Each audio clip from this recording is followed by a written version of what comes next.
The Last Library, Preserving Hope. In the Republic of Solara, the year was inkless. Books were outlawed, paper was rationed, literature was labeled corrosive nostalgia. Once great libraries stood hollowed and burned. The Ministry of Memory had rewritten all history into 5 sterile textbooks. Anyone caught with unauthorized words faced re-education, or worse.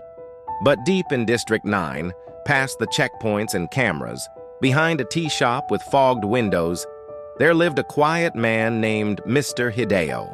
He served jasmine and barley tea to tired workers. But in the back room, among old kettles and stacked saucers, he ran the last library left in the Republic. Not of shelves, of origami. Chapter 1. Ink on Wings. As a former librarian, Hideo couldn't bear to see stories die.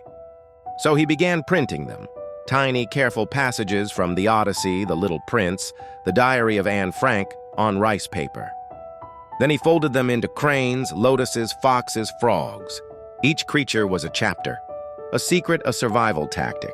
A folded story, he whispered to the children who came after hours, unfolds in the right hands. He taught them how to read with fingertips, how to unfold without tearing, how to refold a poem back into silence, and most of all, how to remember. Chapter 2. Children of the Paper Moon. The children called themselves the Paper Moon Circle.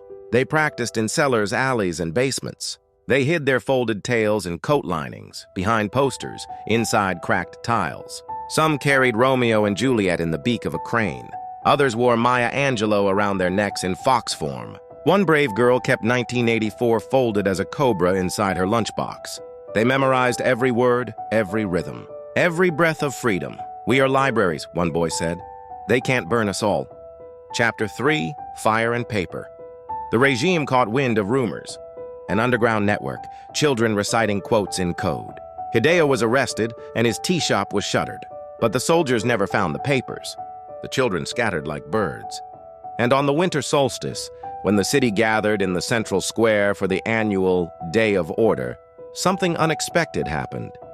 A single boy no older than 10 stepped forward and unfolded a tiny white swan. From it, he read aloud, "I know why the caged bird sings." Then another child joined. And another, dozens, hundreds, reciting Yeats, Wolfe Neruda, Anne Frank, Rumi Orwell. The guards raised their rifles. But they hesitated. Some remembered those stories. Some had once read them too. The crowd erupted, not in violence, but in verse. That night, the Ministry of Memory collapsed. Chapter 4. The Unfolding. When the dust cleared, a new age began. Books returned, libraries reopened, and in the center of District 9, the tea shop reopened, not as a business, but a museum of resistance. Mr. Hideo, older now but smiling, watched the children lead tours. On the wall hung the original crane. Inside its wings, the Odyssey.